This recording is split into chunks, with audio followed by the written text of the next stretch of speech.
Dios les bendiga. Es para mí mucho gozo, un privilegio, un honor estar frente a ustedes para impartir la palabra del Señor el día de hoy. Primera carta a los Tesalonicenses, capítulo 5, verso 16.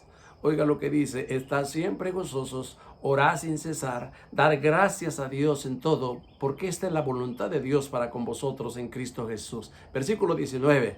No apaguéis el espíritu, no menospreciéis las profecías, examinadlo todo, retened lo bueno. El tema para hoy lo hemos titulado: no apaguéis el espíritu. Pero como es parte de mi presentación, el poder compartir con un canto antes de compartir la palabra de Dios, yo quisiera cantar un salmo que ha sido de mucha bendición y que sigue siendo de bendición, como es el Salmo capítulo 133. Este salmo, usted se recuerda que dice ese salmo: mirad cuán bueno y cuán delicioso es habitar los hermanos juntos en armonía. Escuche este bello salmo.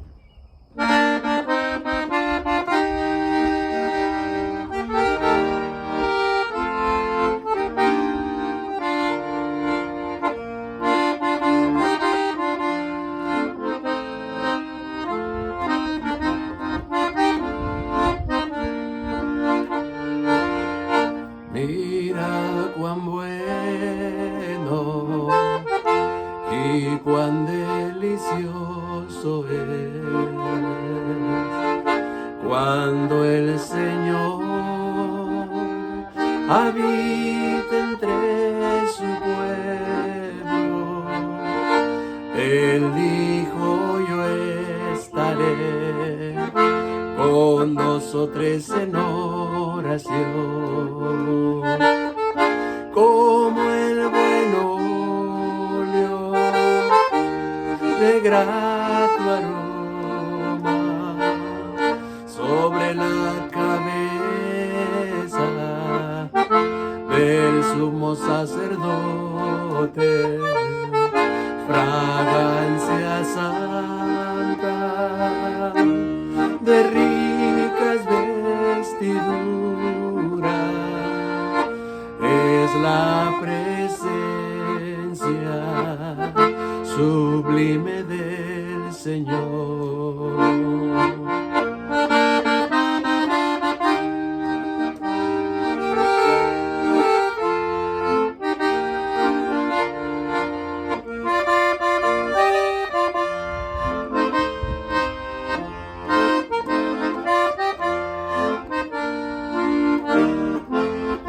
Como el rocío sobre las frescas montañas del Alto Hermón y el monte del Cordero, ahí el Señor Jehová bendición y vida eterna da.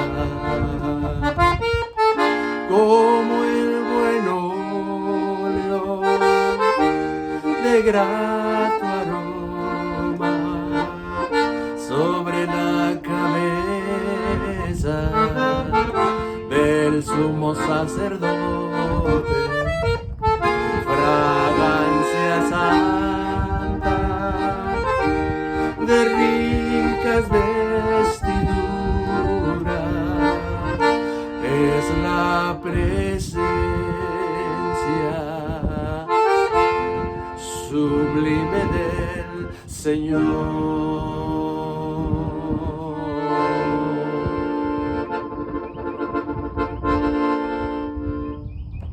Qué hermoso salmo. Es la presencia sublime del Señor. No apaguéis el espíritu. El texto que leímos dice: estad siempre gozosos, orad sin cesar, dar gracias en todo, porque esta es la voluntad de Dios para con nosotros en Cristo Jesús. No apaguéis el espíritu, no menosprecéis las profecías, examinadlo todo, retened lo bueno, absteneos de toda especie de mal. Quiero hablar este día acerca de 3 palabras que mencionó entre todas las que mencionó en el texto del apóstol Pablo a los tesalonicenses. Y es: estar siempre gozosos, dar gracias a Dios en todo y no apaguéis el espíritu.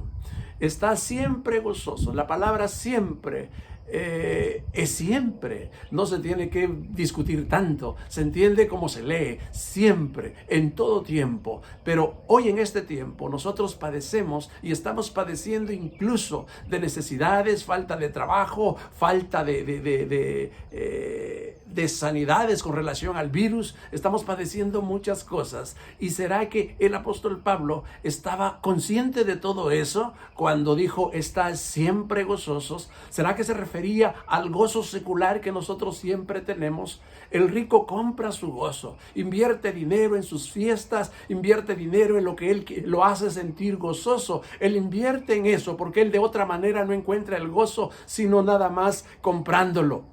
La paz del rico es comprar un chalet a la orilla del mar, vista al lago, qué hermoso, pero eso lo compra con dinero porque él no tiene paz. Entonces el hombre anda buscando su paz, anda buscando su gozo. Pero el apóstol Pablo, él decía: estad siempre gozosos. El apóstol Pablo fue uno que a primera mano supo que era la aflicción. A primera mano supo que era el tener hambre. Y él en algunos casos dijo: he aprendido a tener como a no tener. Y en todo estoy siempre gozoso. Oiga, ¿qué es la aflicción? Oiga lo que dice San Juan capítulo 16, verso 33. Estas cosas os he hablado para que en mí tengáis paz, dijo el Señor. En el mundo tendréis aflicción. La aflicción se nos es garantizada por Jesús. Jesús no nos ha ofrecido, el Señor no nos ha ofrecido una vida de lujos, una vida de bienestares, no. Recuerde que Jesús nació perseguido y murió crucificado. La Biblia dice, y Él dijo: en el mundo tendréis aflicción. Ese mundo que me da aflicción para los biles, para las cuentas, aflicción para la enfermedad, aflicción para las cosas que no puedo y que que no estoy listo o preparado para dominarlas. Aflicción, este mundo que me da aflicción. Jesús dijo: en ese mundo tú tendréis aflicción. Pero viene la diferencia. Dice: pero confiad en que yo he vencido a ese mundo. La palabra vencido no es presente ni es futuro, es pasado. Yo he vencido al mundo. Acuérdese, mi hermano, y le cuento, amigo, que nosotros cuando venimos a Cristo entramos en el plan divino de Dios, entramos en el marco donde Dios tiene planes para nosotros, y todo lo que nos pase, dice la Biblia que el cabello de nuestra cabeza está contado, por lo cual para Dios no se admire en nada, no podemos impresionar a Dios con nada. Toda nuestra vida, la hoja de un árbol no se cae, sino es la voluntad de Dios. Nuestra vida entonces es seguir un molde, un esquema, una guía. Acuérdese cuando en el capítulo 17 de San Juan el Señor le dice a Dios: Padre, he acabado la obra que me diste que hiciese. Dios traía una misión y la cumplió hasta el final. Jesús nació en Belén, pero se crió en Nazaret. ¿Para qué? La Biblia dice: para que se cumpliese la profecía. Hermano, cuando Jesús iba a hacer la última cena, mandó a algunos discípulos al pueblo y les dijo: cuando vean a un señor con un cántaro en la cabeza, síganlo, allí vamos a hacer la cena. Mi mente natural podría decir: qué casualidad que en ese momento pasó el Señor del cántaro. No. Para Dios no hay casualidades. Para el plan divino de Dios no hay casualidades. Nuestra vida ya está conformada de acuerdo al plan de Dios. Pero en ese plan no existen solo cosas buenas. Las cosas que nos han vendido en las iglesias muchas veces. Si vienes a Cristo, tu vida va a mejorar, vas a tener trabajo, vas a tener salud, vas a tener de todo. No, Señor. La Biblia dice: en el mundo tendréis aflicción. La diferencia entre los que pasan aflicción sin Dios y los que estamos en Dios es que ahí está el pero confiad en que yo he vencido a ese mundo. La palabra vencido es pasado. Dice: he vencido al mundo. Entonces yo puedo creer que lo que a mí me está pasando, Jesús ya lo venció tiempo atrás. Él dice, yo he vencido al mundo y vosotros también venceréis. Él venció allá y yo venzo aquí. ¿Por qué venzo aquí? Porque Él ya hizo el trabajo por mí. Cuando le dijo a Josué que conquistara Jericó, ¿se recuerda? Él dijo, yo voy a botar los muros, le dijo Dios a Josué. Ustedes solo tienen que cantar y apoderarse del enemigo, pero el trabajo más grande yo lo voy a hacer. Hermano, por Dios, Dios tiene entonces ya en su plan divino, ya tiene la satisfacción de darnos el gozo perennemente. Por eso es que el apóstol Pablo le dice a los tesalonicenses, estad siempre gozosos, porque este gozo no se sujeta a las circunstancias, este gozo no se sujeta a lo que me pase o a lo que no me pase, este gozo yo lo tengo que tener constantemente. El salmista David decía, me deleitaré en el gozo de mi salvación. El gozo de mi salvación. El apóstol Pablo decía, porque estos problemas temporales lo más que ocasionan en mi vida es un gran peso de gloria. Entonces es una cosa que es a la inversa. Entre más problemas, más gozo. Entre más aflicción, más gozo. Entre más cosas difíciles, más gozo. Ese es el gozo que el Señor te quiere dar. Ese es el gozo que el apóstol Pablo decía, está siempre gozosos. ¿Por qué vamos a estar gozosos? ¿Será que se nos está yendo la mente? ¿Será que estaremos perdiendo la cabeza cuando me está sucediendo algo? Oiga, la razón por la cual nosotros tenemos que estar con ese gozo en nuestro corazón es porque ya ha sido vencida la batalla. ¿Sabe qué dijo Jesús en San Juan capítulo 14, verso 27? La paz os dejo, mi paz os doy. Yo no la doy como el mundo la da. No se turbe vuestro corazón ni tenga miedo. Pero oiga lo que dice San Juan 16:20. De cierto os digo, que vosotros lloraréis y lamentaréis y el mundo se alegrará. Pero aunque vosotros estéis tristes, vuestra tristeza se convertirá en gozo. Entonces, hermano, esa tristeza Dios promete convertirla en gozo. Esa tristeza, esa aflicción, eso que te atribula, que me atribula a mí, eso que nos está pasando, que ustedes y nosotros pensamos que hay un callejón sin salida. Recuerde que el Señor ya compró una paz para nosotros. Él ya dio la paz y es más, esa paz sobrepasa todo entendimiento. Eso quiere decir que el mejor científico del mundo, el más inteligente que haya, mi paz sobrepasa esa inteligencia. Jesús dijo, porque la paz de Dios sobrepasa todo entendimiento, toda mente o supermente, esta paz que yo tengo. Yo puedo incluso tener paz en medio de la tormenta. No necesito comprar un chalet a la orilla del mar. No necesito comprar algo para conseguir mi paz en el suburbio, en la ciudad, en lo más angosto que pueda vivir. No importa, el Señor me dará paz en medio de la tormenta, porque esta paz no es comprada ni es adquirida por las circunstancias. Esta paz es comprada y dada por el mismo Señor Jesucristo. Oiga, la razón es porque el Señor ya compró nuestra paz. Entonces esta paz, este gozo, tiene que ser perenne, tiene que ser constante, no tiene que ser circunstancial. Este gozo tiene que ser siempre. El apóstol Pablo dice, y otra vez os digo, gozaos, gozaos, gozaos. ¿Se puede gozar en la tormenta? Sí. ¿Se puede gozar en medio de la tribulación? Sí. Y ahorita se va a dar cuenta por qué. ¿Qué es lo que produce esa paz? ¿Qué es lo que produce ese gozo en nuestro corazón? Oiga, cuando nosotros tenemos paz, cuando nosotros tenemos gozo, ese gozo constante, eso produce algo más. Y eso nos produce dar gracias en todo. La segunda palabra que vamos a usar. Primero dice, está siempre gozosos. Después dice, dad gracias en todo. Oiga lo que dice Hechos 5:41. Y ellos salieron, hablando de la iglesia primitiva, de la presencia del concilio, gozosos de haber sido tenidos por dignos de padecer afrenta por causa del nombre. ¿Qué nombre? El nombre de Jesús. Esta gente de la iglesia primitiva se gozaba, se regocijaba cuando eran confrontados y afrontados por la gente enemiga del camino. ¿Por qué? Ellos se sentían privilegiados, padecer por la causa de Cristo, y eso les producía gozo. ¿Se da cuenta que lo que a lo de la iglesia primitiva les infundía gozo, a nosotros nos puede infundir tristeza? Si a alguien le han escupido en la cara, si a alguien le han abofeteado en la cara, si a alguien le ha hecho daño por el evangelio, andamos como mártires por la vida contando esa triste pasada, esa anécdota que nos entristece. La iglesia primitiva se gozaba cuando los apedreaban, cuando los perseguían, cuando no los dejaban hablar y ellos salían triunfantes hablando, se regocijaban. Oiga otro ejemplo, Daniel 3:17. ¿Se recuerda de los muchachos? Sadrach, Mesach y Abed-nego. ¿Sabe las palabras que me gustan que le dijeron al rey? Le dijeron: oye, oh rey, el Señor nos librará de ese horno de fuego. Pero si no nos libra, no hay problema. No nos hincaremos ante la imagen que tú has hecho. Cuando nosotros maduramos, cuando estamos conscientes del Dios que tenemos, entonces nos quejamos menos y damos más la gloria a Dios. Damos más gracias por lo que tenemos que por lo que nos hace falta. Casi siempre nosotros renegamos o muchas veces reclamamos por lo que no tenemos. Incluso se lo mencionamos a Dios: Señor, me hace falta esto, el otro, en la iglesia me hace falta el otro, pero no contamos con lo que tenemos, no contamos con lo que Dios nos ha dado. Y la Biblia dice que tenemos que dar gracias en todo. Los 3 muchachos dijeron: sabemos que Él nos va a librar, pero si no nos libra, Él es soberano. Él tiene derecho a... ¿Qué dijo Job frente a la mujer que tenía? Mujer, ¿acaso solo bueno puede dar Dios y no malo?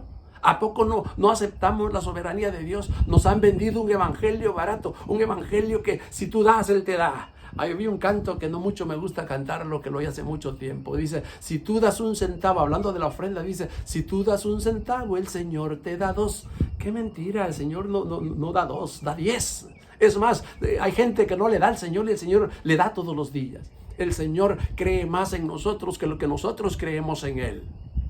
Por eso nosotros tenemos que ser agradecidos y dar gracias en todo. La iglesia primitiva se gozaba cuando la dejaban predicar. No importa que hayan sido vituperados físicamente o de repente echados muchas veces de los lugares donde predicaban. Ellos seguían predicando el evangelio y cuando eran mártires se gozaban más todavía. Oiga lo que dice Hechos capítulo 16, verso 23. El apóstol Pablo con el hermano Silas habían orado por una muchacha que estaba poseída con un espíritu de adivinación y habían hecho una algarabía en el templo y por eso fueron expulsados de esa ciudad. Oiga lo que dice Hechos 16, 23. Después de haberles azotado mucho, los echaron en la cárcel, mandando al carcelero que los guardase con seguridad, el cual, recibido este mandato, los metió en el calabozo de más adentro y les aseguró los pies en el cepo. Oiga el 25, ¿qué ocasionaba el gozo del apóstol Pablo con Silas? Oiga el 25, pero a medianoche, orando Pablo y Silas, cantaban himnos a Dios y los presos los oían. Santiago sabía de ese gozo y Santiago el único capítulo que tiene, dice la Biblia: si alguien está contento, que cante salmos. A nosotros en la iglesia se nos ha pegado: hermanos, si alguien tiene gozo, que cante, porque sabemos que el que está triste lo que quiere es morirse. Pero esta gente de la iglesia primitiva, el apóstol Pablo dice que entre más daño les hacían, más himnos, más inspiraciones le daban al Señor. Cantaban himnos a Dios, agradecidos, contentos, dando gracias a Dios por las apedreadas, dando gracias a Dios por el camino cerrado, dando gracias a Dios por meterlos en el pozo de más adentro, dando gracias a Dios por lo malo que les había pasado, no solo por lo bueno que les había pasado. Por eso el apóstol Pablo recomienda a los tesalonicenses: por favor, estén siempre gozosos y den gracias en todo. Y mis palabras dijera: quéjense menos, den gracias a Dios más de lo que tenemos. Hermano, es importante conocer el lado entero de Dios. Muchas veces conocemos solo el lado bueno. Y muchas veces decimos: yo sé que el Señor me va a librar, y agarramos textos: caerán a tu lado 1000, 10,000 a tu diestra. Pero ¿y si no? La pregunta es: ¿y si no? ¿Deja de ser Dios porque no te libró? ¿Deja de ser Dios porque no te sacó? ¿Deja de ser Dios por eso? No te equivoques. Algunos dicen de Génesis a Malaquías: miramos un Dios enérgico, un Dios terrible, pero de Mateo para el Apocalipsis, un Dios amoroso. No te equivoques. A Dios no lo puedo alegrar con un canto mariachi, ni lo puedo poner romántico con un canto de adoración. Ese es mi complejo. Pero Dios entiende una cosa, me están alabando. Él dijo, yo soy el alfa y el omega, el principio y el fin, el primero y el último. Y la Biblia dice, no es hombre para que mienta, ni hijo del hombre para que se arrepienta. La verdad, Dios sigue siendo tan enérgico. La Biblia dice que todo pecado tiene que tener justa retribución. Por lo tanto, Dios sigue siendo el mismo. Él no cambia ni hay sombra de variación en Él. La diferencia es de que en el Antiguo Testamento no había venido Cristo a morir por nosotros. Ahora, dice la Biblia, por la fe nosotros hemos dejado de padecer la ley y comenzar a disfrutar la gracia. Pero eso no quiere decir que Dios cambió. Eso no quiere decir que Dios está mejor. Eso no quiere decir que Dios cambió su carácter. Dios no cambia su carácter. Él no tiene sombra de variación. Pero Él nos mira a través de Jesucristo. Él nos mira a través de Jesucristo. Quiero decirte esto. En la ley legal de Dios no funciona ni el arrepentimiento. Oh, pastor, ¿qué está diciendo? No funciona ni el arrepentimiento. Te voy a poner un ejemplo. Cuando una persona que ha cometido un crimen está frente al juez, pero esa persona le dice, oiga, señoría, fíjese que me arrepiento por ese delito que cometí. ¿Qué le diría el justo juez? Ay, qué bueno que te arrepientes, pero te vas a ir a la cárcel. Vas a pagar tu error. Esa es la ley legal de Dios sin Cristo. Por eso el apóstol Pablo dice, justificados pues por la fe tenemos paz para con Dios. ¿Por qué? Porque Cristo pagó lo que nosotros debíamos. Pero eso no quiere decir que no debamos. Cristo murió porque nosotros deberíamos ver muerto. Eso no quiere decir que yo no merezca morir. Al contrario, Dios nos ve a través de la sangre de Cristo. Reconciliados pues, dice la Biblia, siendo enemigos de Dios, hemos venido a ser reconciliados con Dios por medio de nuestro Señor Jesucristo. Por lo tanto, eso me hace a mí dar gracias aún en la tribulación, dar gracias aún en la prueba, dar gracias aún cuando esté pasando situaciones adversas. Hay gente que se molesta solo porque el pastor no nos va a visitar. En vez de decir, vamos a visitar al pastor, de repente necesita algo. No, gente que se vive quejando, no me visitan, no me dan, no me toman en cuenta, no hacen nada. Miramos más lo malo. Por lo regular casi siempre nos acordamos de las personas que nos deben y se nos olvida lo que nosotros debemos. El ser humano así es. Porque mandamos a nuestros niños a la escuela para que se eduquen. Eso quiere decir que por naturaleza no están educados. ¿Por qué le enseñamos lo bueno a nuestros hijos? Porque no son buenos por naturaleza. ¿Por qué nos educamos nosotros en todos los estratos sociales? Porque por naturaleza no nos gusta la educación. Entonces, nosotros tenemos que conocer a un Dios. Nosotros tenemos que estar conscientes de un Dios que nos pide, pero que también nos da, que nos da, pero que también nos pide. Hay un himno de unos hermanos que lo cantan y dicen, cuando Dios me da es porque me quiere pedir, y cuando Dios me pide es porque me quiere dar. Está siempre gozoso, dar gracias en todo. Y hay algo importante con que quiero terminar esta tarde. No apaguéis el espíritu. Recuerde que nosotros somos, ¿qué? Somos carne, somos espíritu, somos alma y somos cuerpo. Y uno de los canales, el único canal que Dios usa para dirigirse, para comunicarse con el ser humano, es el Espíritu. Oiga, el Espíritu Santo, si hablamos de un Dios trino, si hablamos de la Trinidad, el Espíritu Santo es el lado sensible de Dios, si lo queremos llamar de esa manera. Porque entre las tres personas, el Padre, el Hijo y el Espíritu Santo, el único que tiene sentimientos es el Espíritu Santo, porque el Espíritu Santo se contrista. Y recuerde que la tristeza es un sentimiento. Entonces, si Dios quiere mostrar su amor hacia la humanidad, lo va a mostrar a través de su Hijo y del Espíritu Santo. Pero el Espíritu Santo es la tercera persona de la Trinidad que se contrista. ¿Por qué se contrista el Espíritu Santo? Oiga, el Espíritu Santo se contrista por la falta de unidad. Se contrista por andar en carnalidad. Se contrista cuando nosotros practicamos inmoralidad, cuando no perdonamos, cuando mentimos. Ahí se entristece el Espíritu Santo de Dios en nosotros. Cuando nosotros venimos a Cristo, nosotros venimos solamente, trae viva el alma y trae viva la carne. Por eso es que nosotros somos manejados por la carne. el apóstol Pablo llamaría un hombre carnal, un hombre animal que camina por instinto, que no sabe nada de Dios ni quiere nada de Dios, porque estamos muertos en nuestros delitos y pecados. Nuestro espíritu está muerto, pero cuando venimos a Cristo, Dios da vida a ese espíritu muerto, y entonces ya tenemos viva tres cosas. Tenemos viva la carne, vivo el espíritu y viva nuestra alma. El alma es como una esponjita. El alma se va para el que gane. Entre la carne y el espíritu, el alma se vende bien rápido. Si tú no vas a la iglesia un domingo, te sientes mal, re mal. No vas el segundo, te sientes menos mal. El tercero ya no sientes nada, porque el alma se adicúa a la carne, se adicúa a la carne. Por eso ve usted que hay gente que cuando no busca a Dios se enfría y se aleja. Por eso mismo, el alma no va a luchar con nadie. Por eso el salmista decía: oh alma mía, bendice a Jehová. Y le recuerda todo lo que le ha hecho por él. ¿Por qué? Porque el alma se convence rápido. Entonces, cuando venimos a Cristo, nuestro espíritu toma vida, toma fuerza, y entonces la carne ya tiene competencia. Antes nos movía la carne, y el apóstol Pablo dice que caminábamos al son que nos tocaran. Caminábamos con el ritmo del río de este mundo. Pero cuando vino Cristo y le dio vida a nuestro espíritu, entonces se produce, como dice un canto por ahí hace mucho tiempo, hermano David Pinzón sacó un canto que decía: la carne con el espíritu tienen una lucha viva. La carne mira hacia abajo y el espíritu hacia arriba. Se comienza entonces. Por eso te das cuenta que si antes mentías, roncabas cuando dormías, hoy mientes o haces algo malo y no puedes dormir, porque hay un espíritu que te impulsa, que te contrista, que te anima, que te apoya, que te convence de que tienes que pedir perdón. Por eso es que nos pesa más pecar estando en Dios que pecar sin Dios, porque sin Dios el pecado nos hace mejores, y con Dios el pecado nos hace fatales. Algo así te voy a poner un ejemplo.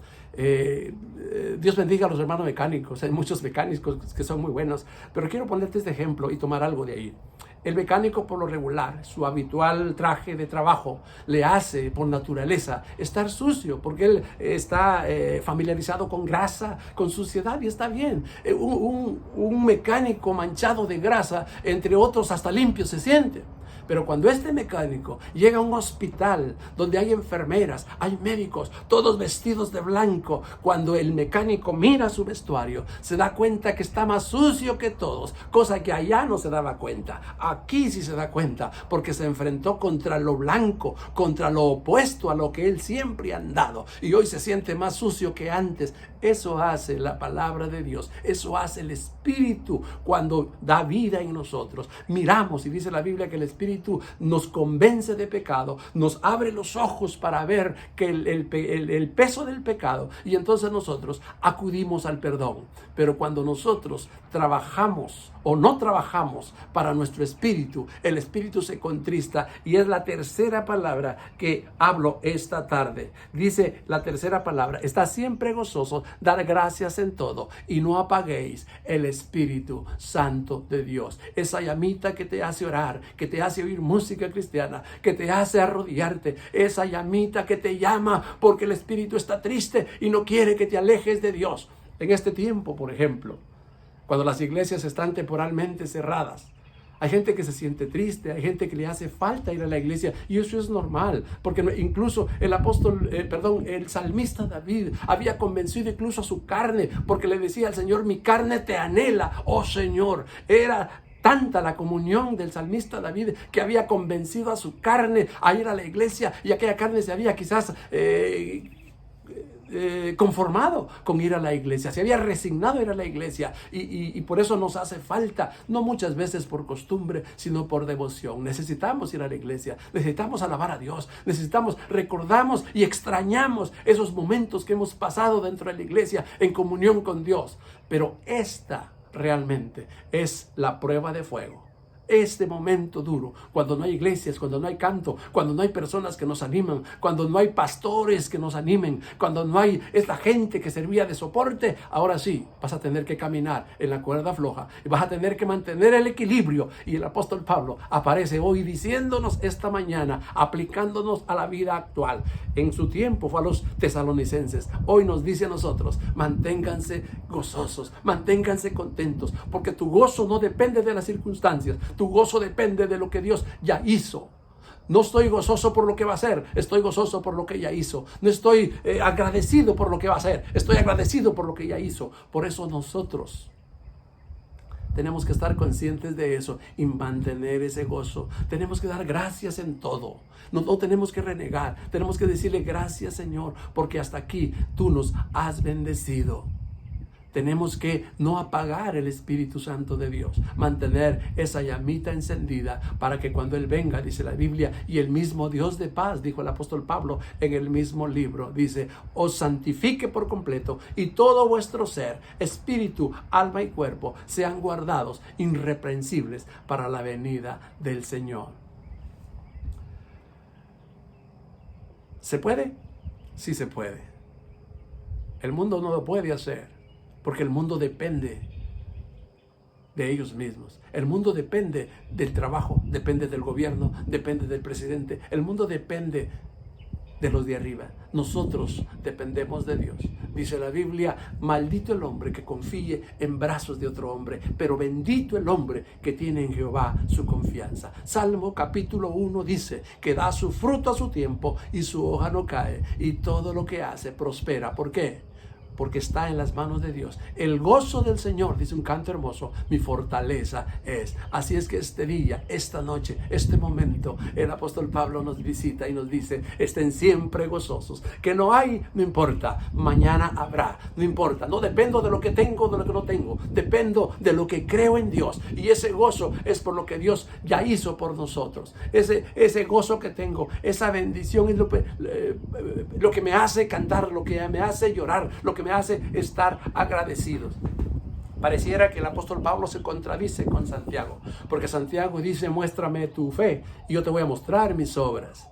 Y el apóstol Pablo dice, no por obras para que nadie se gloríe. Como que parece que se contradijeran, pero no es cierto. El apóstol Pablo hablaba de una fe para salvación. No dice, por gracia sois salvos, no por obras para que nadie se gloríe. Para salvarnos Dios no necesita obras. Eso es legalismo. Quedar bien con Dios para recibir los favores de Dios. Eso es legalismo. Pero ¿qué dice la Biblia? Hablando de Santiago. Santiago dice que cuando ya soy salvo, entonces en agradecimiento yo voy a trabajar para Dios. Yo no voy a la iglesia para salvarme, voy porque ya soy salvo. Yo no voy a la iglesia para ser bendecido, yo voy porque ya soy bendecido. Yo no voy a la iglesia para que Dios me dé, yo voy porque ya Dios me ha dado.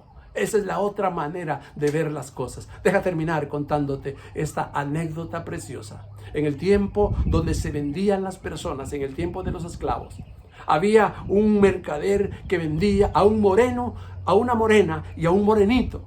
Tenía su esposa, tenía el moreno, que era el padre, y el niño. Antes se vendían como cualquier mercancía. Tenía título el mercader para poder vender a los esclavos. Y se puso en el mercado el mercader y gritaba, vendo a moreno, vendo a este negro. Su esposa sabe limpiar casas, él sabe trabajar en la agricultura y el niño no molesta. Un gran precio, vendo a esta familia.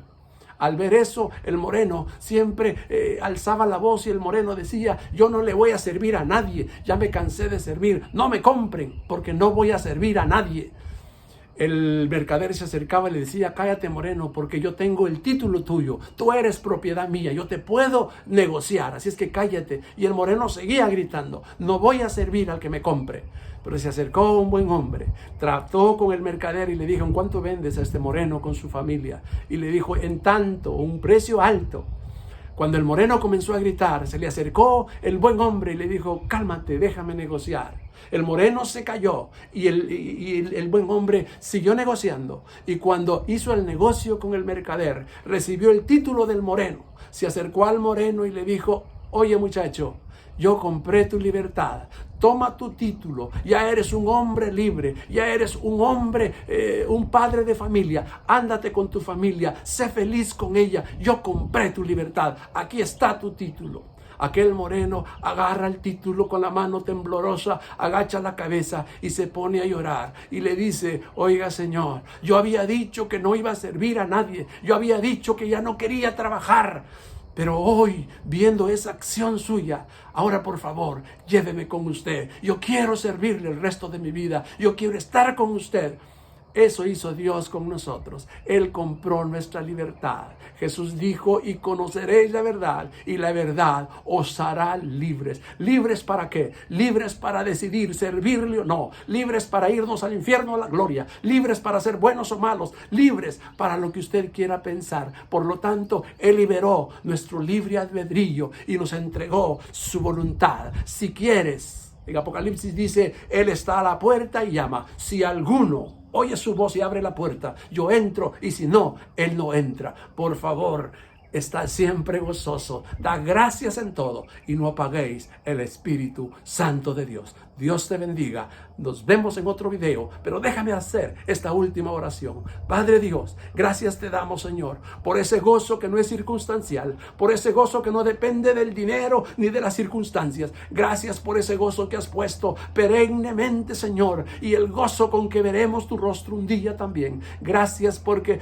hacernos hombres agradecidos, mujeres agradecidas. Gracias por no apagar tu espíritu en nosotros. Oh Señor, por eso le dijiste, Dios, a Ezequiel, clama a los cuatro vientos y di, Espíritu de Dios, llena estos cuerpos muertos. Y cuando aquel profeta vio, era un gran ejército. Señor, no apagues tu espíritu en nosotros y manténnos con la velita encendida para la gloria y bendición de tu nombre. Amén, Señor, y amén. Dios te bendiga. Sigue disfrutando de la presencia de Dios este día.